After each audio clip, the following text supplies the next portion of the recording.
Hi everyone, welcome to the CineLink Talks online edition this year. With us today we have the case study of the Icelandic / Croatian TV drama, which will be I hope produced very in the near future. I mean, today we have with us Sia from Göteborg Film Festival from TV Drama Vision. Hordur from Iceland, and Nebojša from Croatia. So first, I wanna kind of, when we were preparing for this, Sia started with this great story about how this project came together. But there is also thing that cinema drama is learned so much from TV Drama Vision and Göteborg Film Festival, how to run our strain of industry for the TV drama. So we were there 8 years ago, and we were blown away how the things are done. So Sia, can you please just kind of tell us briefly what happened last year during your jury sessions?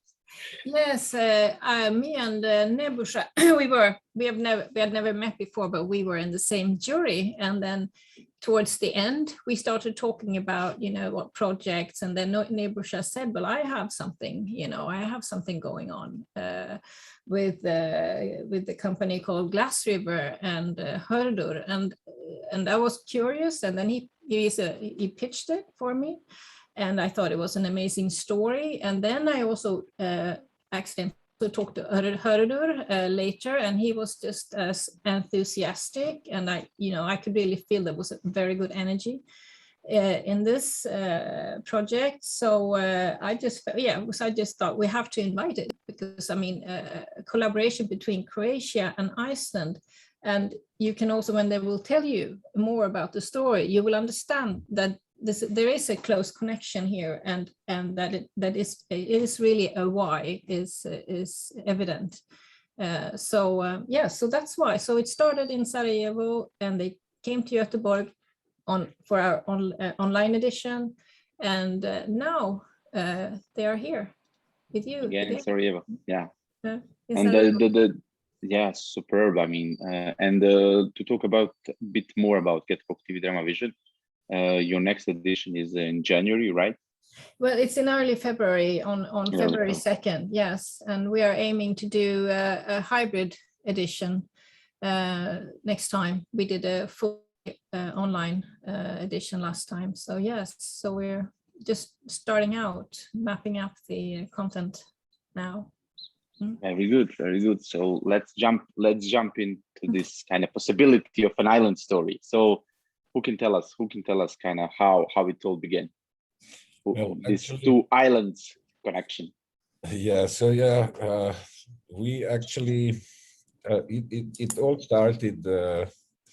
Well, I will go very back to the past. So it was 2000. Hordur is excited for that. It was 2010 when the last big destructive eruption happened on Iceland. That was the volcano. Hordur, can you please pronounce the name of? Yeah, please. I was gonna ask you to pronounce that. Yeah, so it's Eyjafjallajökull. Yeah, okay. So it's a simple one. That volcano erupted, and we all know, how it looked like then, that the air traffic over the most of the Europe and of course the connection between Europe and North America on the first place was disrupted, and that there was a huge damages in the economy, huge losses, and then we in Drugi Plan started to think about that. Then I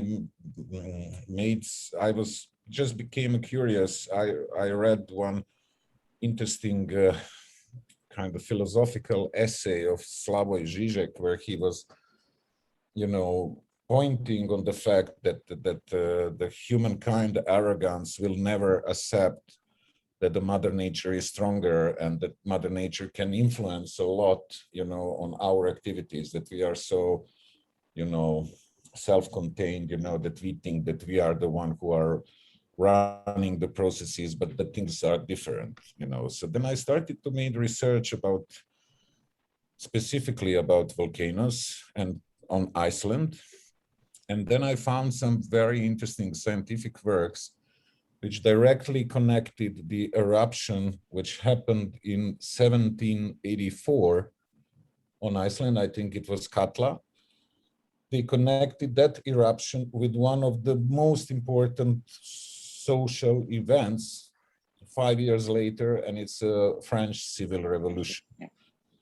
And then I started to dig deeper and deeper, and then I found those facts, you know, that the numbers were really interesting. For example, the Katla immediately killed almost 25% of the Icelandic population of that time. Then acidic rains came, and they killed a lot of livestock, especially in Britain, in France. And the ashes which went up to atmosphere decreased the average temperature for 3 degrees, which is huge. So you can see now when we are discussing this climate changes, how actually significant number is that. Yeah, how 1 degree is. Yeah, because we managed to raise the temperature for 1.1, so we can see how it looks, you know, and you can imagine what it's when it comes down for 3 degrees in average. So for the next 4 years, there was almost no harvest on entire space of Western Europe and most of the Central Europe as well. And France was very hardly hit. Then I also found, for example, that Nile River was freezing 3 years in a row, you know, because of this eruption and this temperature influence. But now we are coming to this social moment, because in France at that time had a lot of people living on family farms, and suddenly the huge movement of the people to French cities, you know, particularly, specifically into the Paris, and all those poor people, you know, who lost everything, at the end actually started the revolution, you know. So the connection is so obvious, so clear, that it's, you know, I was really surprised that it was never, you know, loudly communicated that way, you know, that we maybe should start to think about, you know, that something which on environmental level happened today could have enormous social consequences in 5 years from now, you know. So, and then we just started to compose, we came to idea that it is present time, one of other big volcanoes erupts, and it's imminent, it's going to happen. Yeah. And the life is not possible on Iceland, because eruption is so deadly and so destructive that life is not possible on Iceland for the next 30 years. And all Icelandic people has to be moved and resettled somewhere else. So international community get together, and of course the rest of the northern hemisphere is also hit by this eruption. And the international community come to idea that, you know, in order that they save the Icelandic national identity, language, culture, they have to keep them together. So they make decision, and that is actually how our story begins. We call it this series of natural and social catastrophe. You know, so it's like, you know, we wanted, and in the meantime, you know, from this basic idea, you know, some other events, you know, on a global scale shows that everything we watched in a catastrophe movies, you know, is actually not happening in real, because the key thing in every catastrophe movie, at the end, the humankind come to the, level of solidarity, work together, cooperate, and we can simply see that it's in real life. It's only in movies. Yeah. It's not so true and accurate, unfortunately. Yeah. And but here we also, we just wanted to tell a story about today's Europe in the first place, told from the very two ends. We also wanted to touch this environmental thing, because volcano eruption is super speed climate change. Yeah.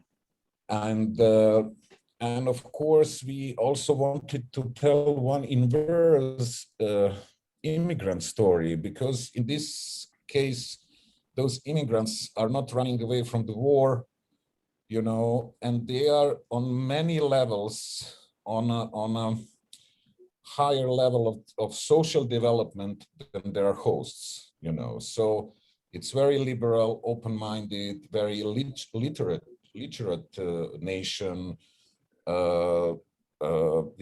In our case, it was led.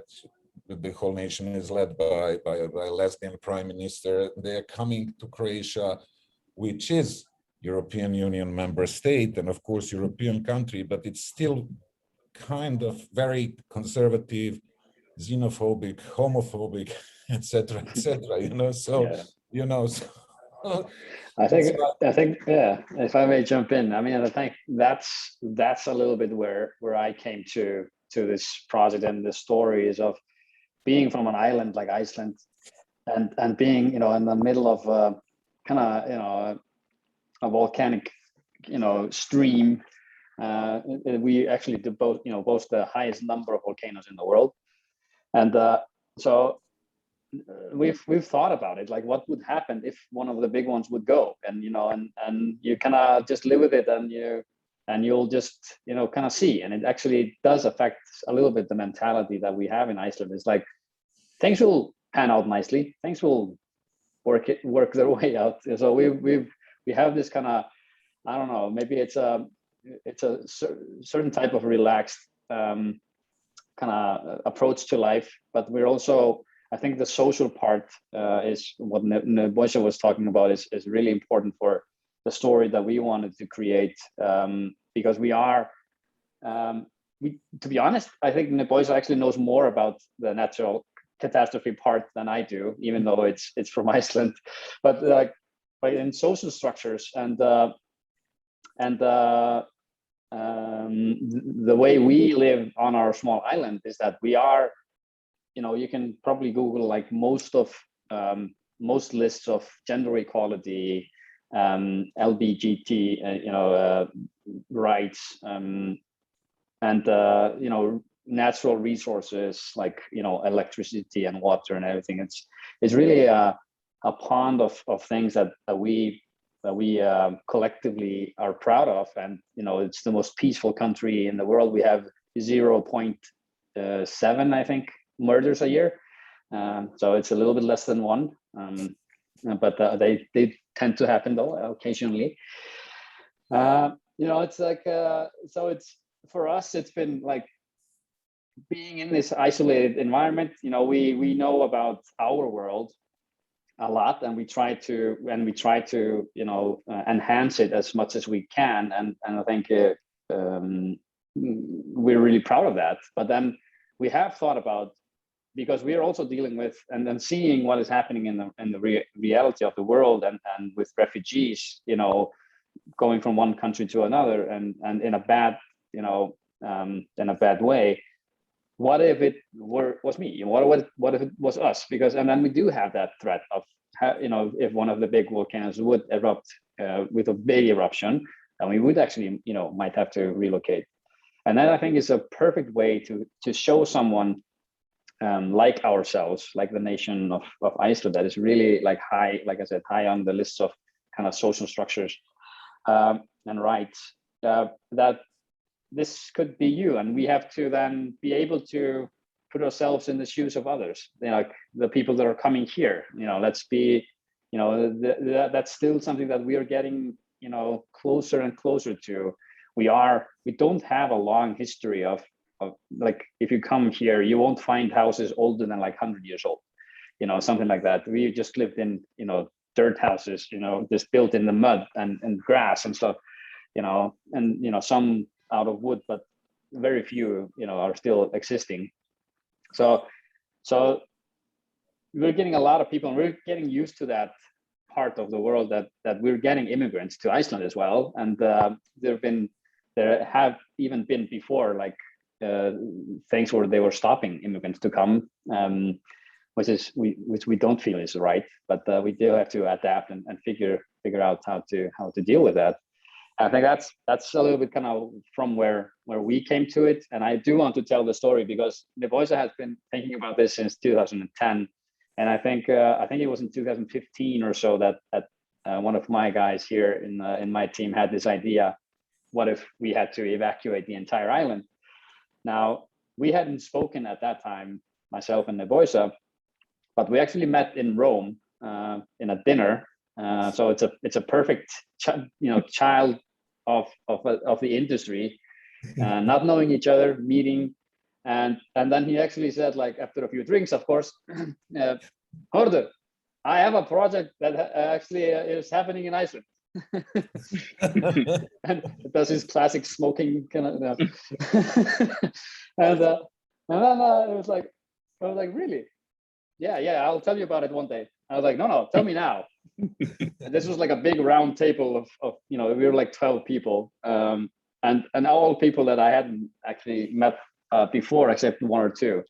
So, and I was like, no, just pitch it now, pitch it to me, and let's chip in and say if it's a good idea or not. And then he came with kind of the opening he had before today, and I was like, I looked at him and was like, that's great, that's amazing. I actually have a similar project. which is I don't know, it's a, you know, it's not like a normal project, what was the next step? Did they merge, or did you just take one of, I mean? No, we kind of merge it.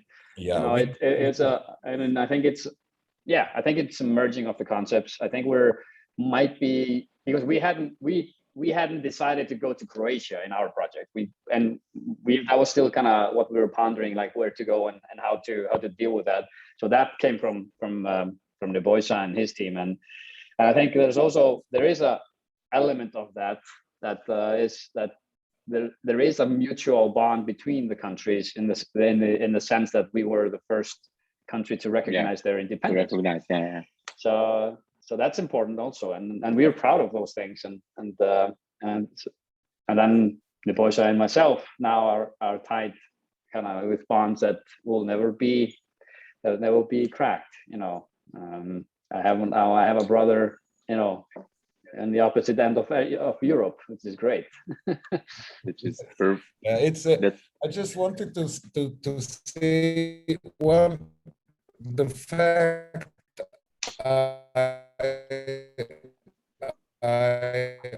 I found out when I was prepared the big eruption in 1784. In that time, the Iceland was actually property. Can you hear me? My connection is. Can you hear me now? Yeah, we can hear. So in that time, the Iceland was a property of Denmark. And after that eruption, Denmark was very close actually to take off all people out of Iceland, you know, and put them in Denmark and somewhere else. They said, you know, it's a hell up there, you know. So in Denmark, it's hell. Yeah. Another thing is, and another thing, what Hordur was mentioning, that and this is exactly the story we also want to point on. You know, Hordur said our houses are not older than 100 years, you know, but they are so into their society, you know, and here, especially in Croatia and Adria region on the Balkans, our houses are old hundreds and hundreds of years, but that history defines us so much that we are obviously not able to concentrate enough in creation of the today's life. you know, Yeah. to work on. We are so overwhelmed with the history. So now we have a people, you know, who up there on the far north, on the cold north, on the volcanic north, they have only themselves, and they make a almost perfect utopian society, speaking of quality of the social, you know, bonds and everything else, the social structure. And we here we have only history, you know. And you know that is Yeah.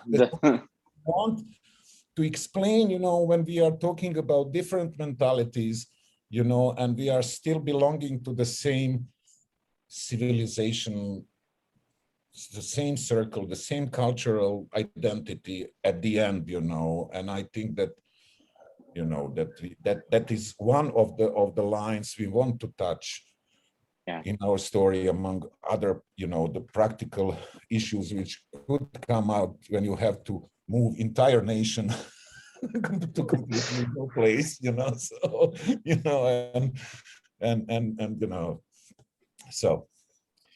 So let's just jump to this question from the audience. So, great pitch. What kind of genre will be? Drama, ecological thriller, or also a bit of cultural clash comedy? So yeah, it is. Yeah, Hordur, please. Yeah, I think we're. I mean, the biggest element of the series is the dramatic part. So it is a drama first.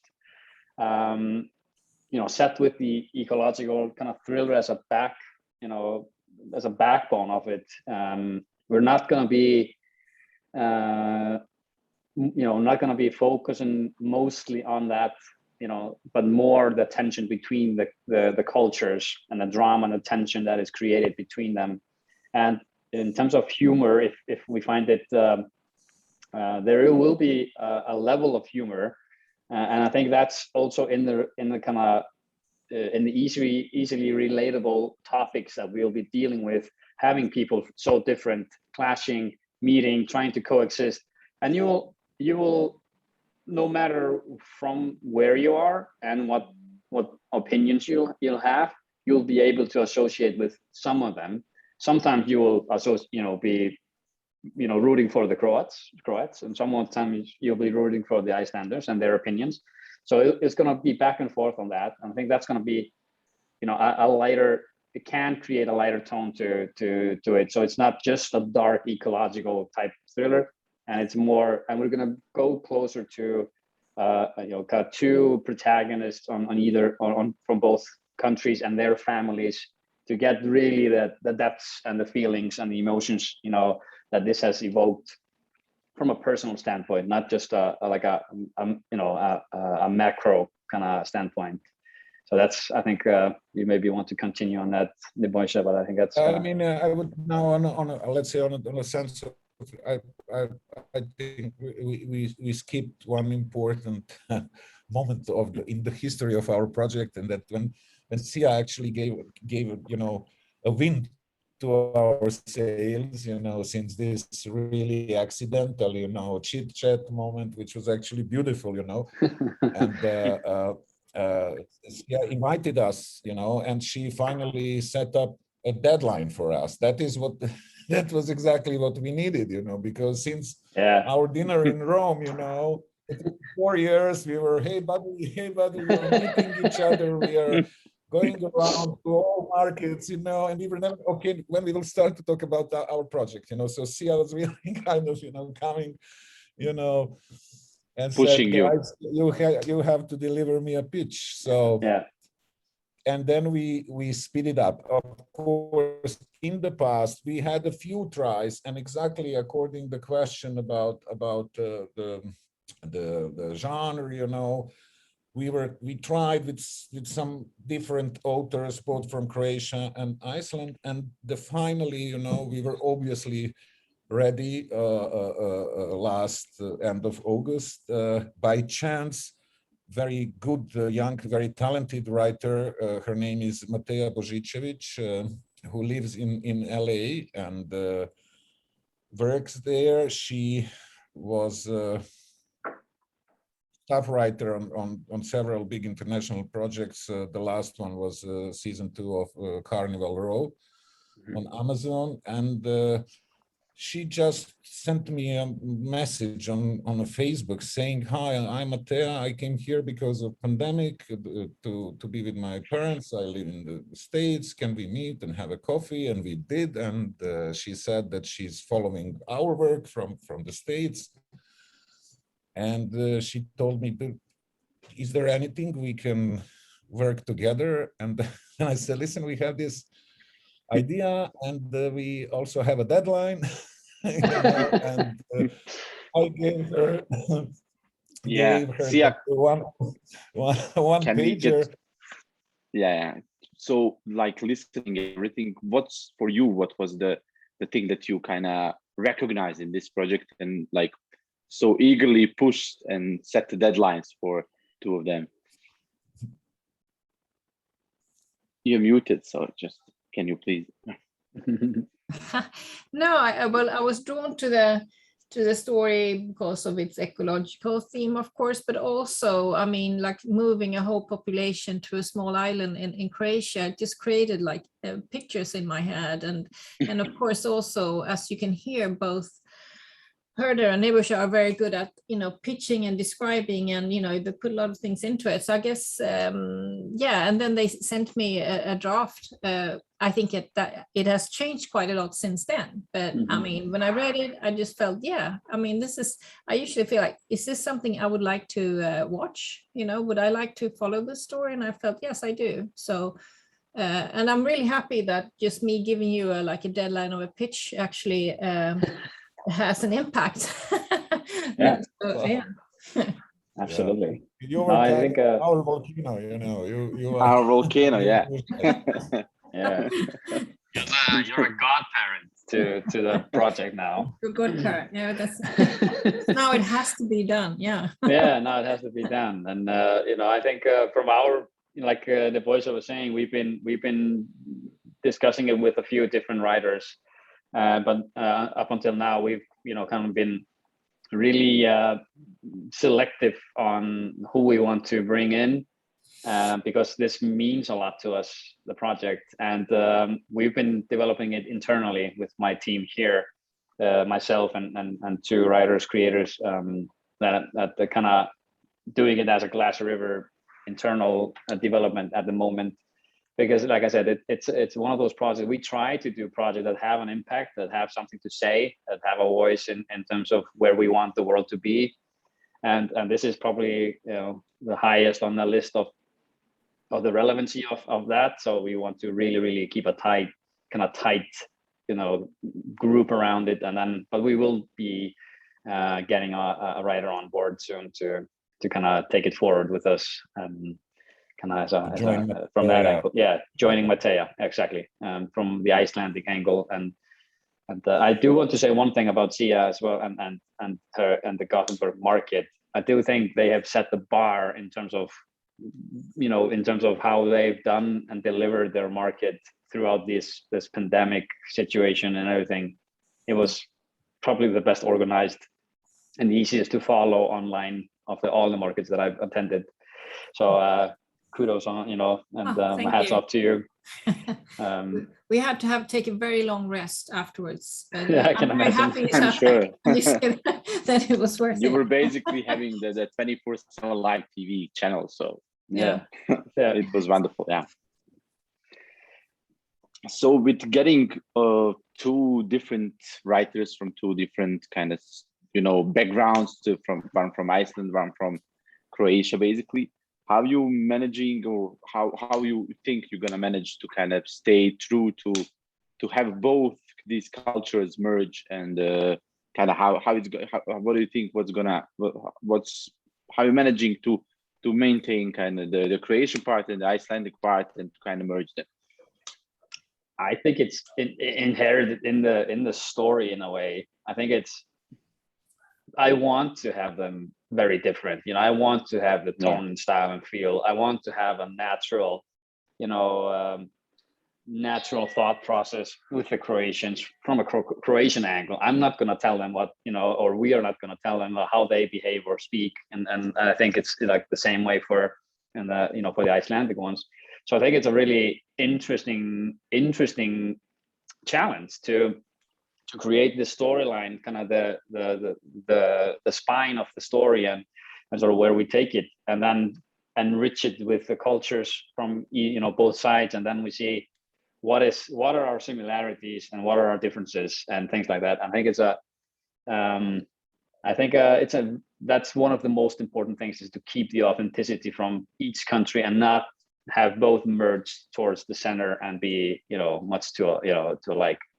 Yeah. Also, what I think, and that is something actually what we missed in the previous work with the other writers. Matea, first she really made a great research about Iceland, on the extent that even Hordur was kind of surprised, when she presented, how she would like. And the next step was that she pointed on inner conflicts also between two societies. What and that is exactly what we missed, because in this approach, in catastrophic situation, as I said previously, everybody expect that it's that nation is as one. But it's not, and No. So she managed to establish this inner conflict line between each tribe, and that simply brought, great dynamic, So now it is also quite complicated, So now we have to clean it up a bit, to be focused, to establish less characters and to tell a bigger story through smaller number of characters, which is quite demanding, But now it's we are now reaching the point where we will really have to set up the strong team, and we will continue as a team, So yeah. It's challenging, but it's also very, very nice. I mean, it's it's a beauty of being a showrunner. Absolutely. Exactly. Exactly. And I think that's also like, in a way, a topic that we want to address is like, we will have to cut down borders, if we are to, coexist as people, and not be just country versus country, but we have to kind of put up a fight together against destroying our planet and all those things. So I think what he's saying is like, even though Iceland is high on these things, we're still fighting here internally, like, should we be that or that, so they're not opposing clans from each country. And that's kind of maybe something that I mentioned before. People will relate to one or the other, or they will be, seeing conflicts within each nation as well. But if anything, comes to the end, it's about us collectively, no matter where you're from. I think that's one of the key points. No matter where you're from, we have to find ways to coexist and find ways to improve, the societies we live in. And that's irrespective of those borders, or whether there are borders between countries or not. Doesn't matter. It's about people. Yeah. So I suppose it's a bit too early for the question about distribution, but we have one from the audience. I mean, just the idea is the perfect plan would be, or like you thinking about financing a distribution with a co-production between two countries, or kind of you're gonna go for the whatever. So do you have any idea about that in this early stage?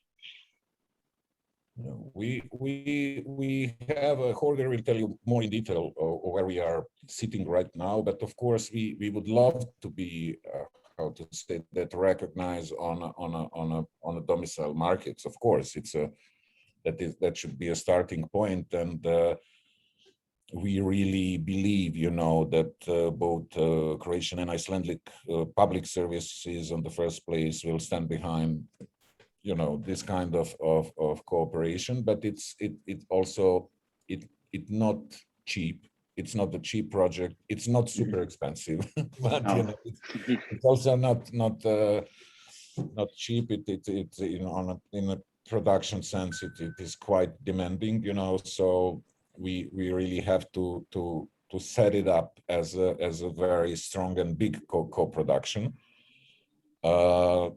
We think that it should be a real European co-production because it's not really so Hordur will tell. We had some very good contacts, some promising Hordur will tell you more about that. Yeah, I think we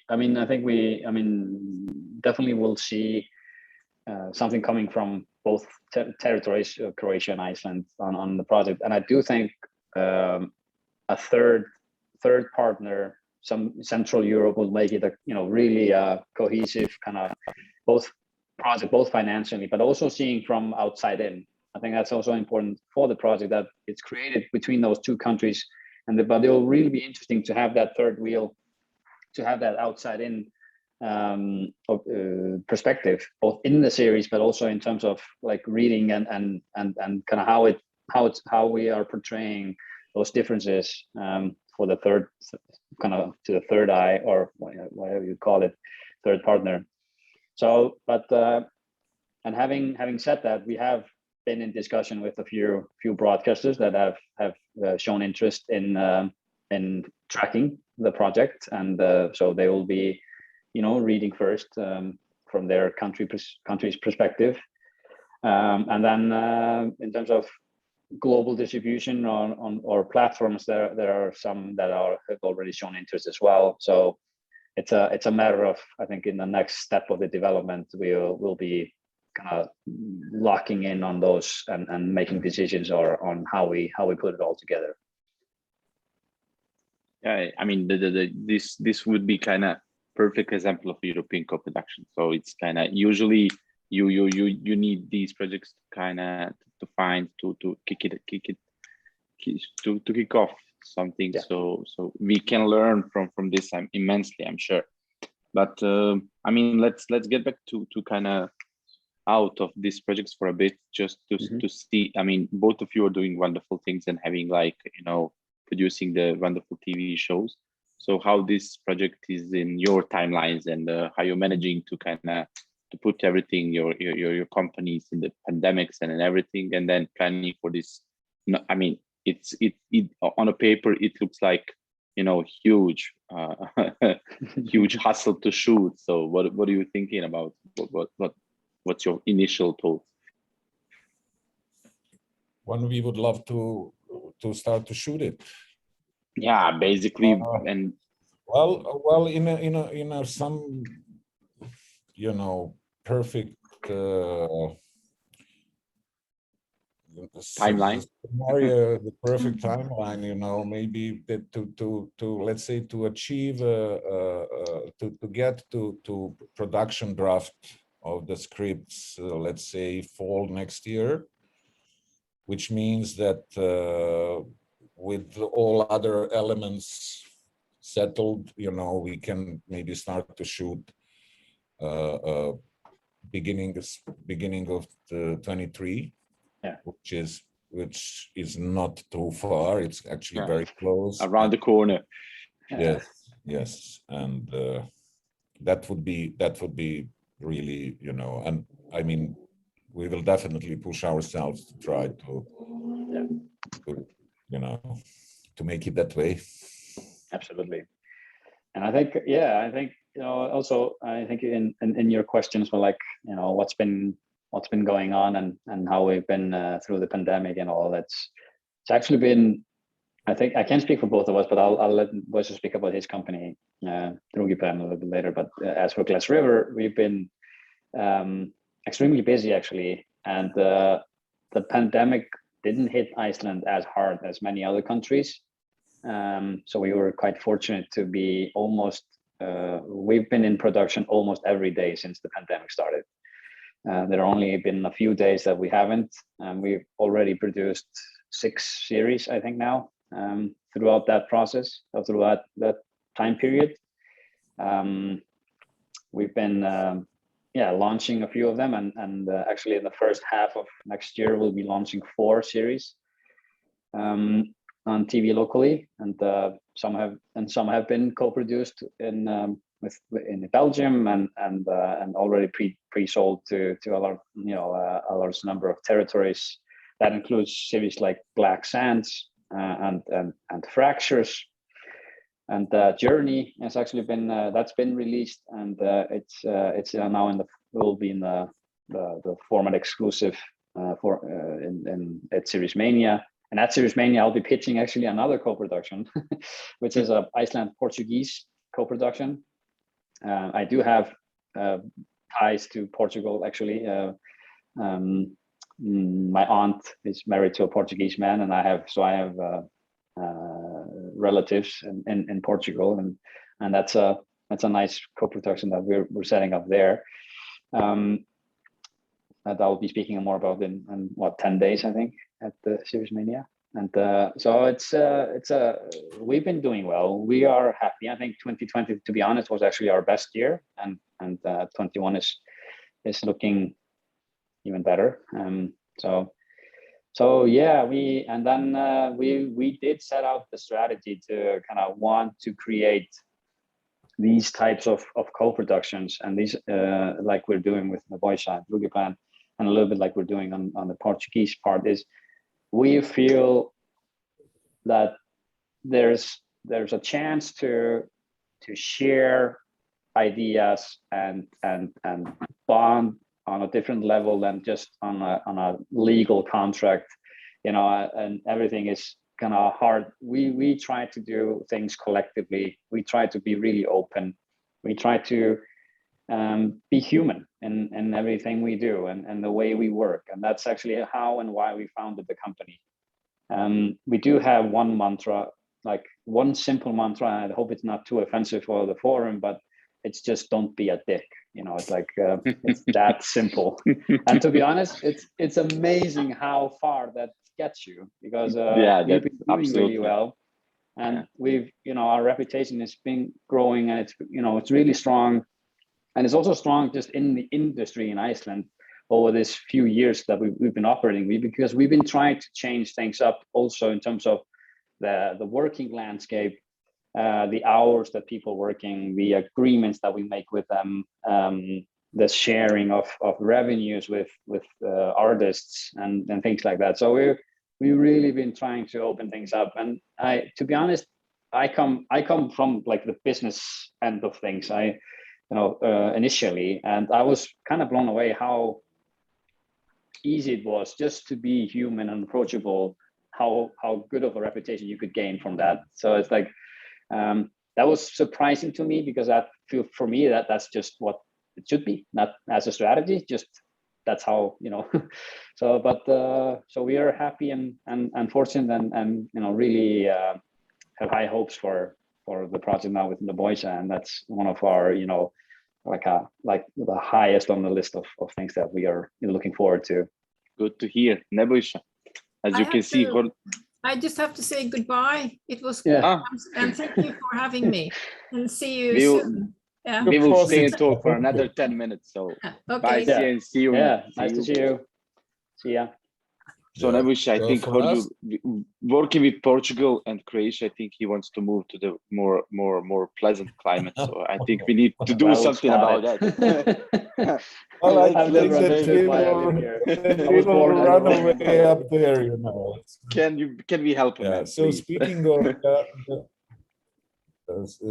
of what it was almost the similar on our end here, in 2020 when the pandemic started. We were just finishing the final 3rd season of the paper, and then during the summer we had 2 big American non-scripted production as a production services, which kept us busy. Then we were in preparation for production of our new series, which is now on post-production. It's called The Silence. It's Croatian, German, and Russian co-production. It's going to be premiered on NEM in Dubrovnik, on New Europe market in Dubrovnik, beginning of September, and we will hopefully air on Croatian public service in Ukraine on the big streamer. We will now see what German co-producer will bring as a broadcasters in Germany, and Russia is pending, etc., etc. We also, this spring, simultaneously, we made a service production for MTV Challenge, which is the monster reality show, the mother of all reality shows, which was shot in Istria. And we also actually produced the British series called Hotel Portofino, which is going to, the producer is Eagle Eye Production. That's Walter Usolino, the same Walter Usolino who is Walter Presents. Walter Presents. And it's for ITV, PBS, Foxtel Australia, and Sky Italia. Right now, we are preparing another project for hopefully for the next year, spring, with Hordur as well. One great comedy, I would say dramedy, called Magaluf, which is, you know, another co-production between Drugi Plan and Glassriver and Drugi Plan. We are starting now I would say the last round of pitches from our side in a great project called Anatomy of a Crime, which was also kicked off on CineLink Drama, the Serbian company Film Fantastica. So yeah, it's quite busy, and as Hordur said, this don't be a dick principle is really, we love to be in a partnerships, we really enjoy, and especially coming from small and specific markets, those partnerships, which are real partnerships, not only technically co-productions, it's really kind of, being a partner with somebody, and giving up of some things, but having in mind, this long way you have to, walk, develop something, you walk with someone to produce it, then you really realize that you don't have to keep everything for yourself. It's good, to share, and there will always be enough, for everybody, but I think that we are really lucky people, because every cooperation in Europe, no matter, how big differences are, they are all very organic, we simply live in a space which is so, mixed up and so diverse that the, even impossible combination at the end comes out as a very, very organic, and that's really, it's a very good thing, so. Yeah, it's absolutely like, I mean, I remember when we first, as a CineLink, as a Southeast Film Festival, went to TV Drama Vision, we were blown away about what's happening there. And then like they had the 10th edition of the market, and we were like, how what do you mean 10th edition? Our industries are basically non-existing, and before Paper and before Senken and Balkanum and those kind of shows that kick-started, I think everything in the region, and then we've gone back and we are doing this co-production market for the films for like, I don't know, at that point for 15 years. And it's so natural to us kind of to find the right connections for the films. And I must say for the TV shows for the first few years, it was like toughest job ever, just to kind of to to explain this concept of European co-production for the TV shows. So, but I think in the last 2-3 years, it immensely changed, and we are getting there. So, what do you think? What happened did we learn something, or did just we kind of needed to grow into it? So, what do you think? What did happen that helped this for us to start co-producing with each other? I think it's a little bit of both. I think in terms of we have definitely been growing and evolving as an industry. I think that's one of the key things. It has been. I mean, we've had to find ways to do it as well, like with the booming of like especially the TV industry and with the streamers coming in, I'm wanting more and more content. There's more competition, and you're trying to stand out. You're trying to do more, and then as Nebojša kind of pointed out, real co-productions where we share responsibilities and chip in every possible way are ways to make more things happen also.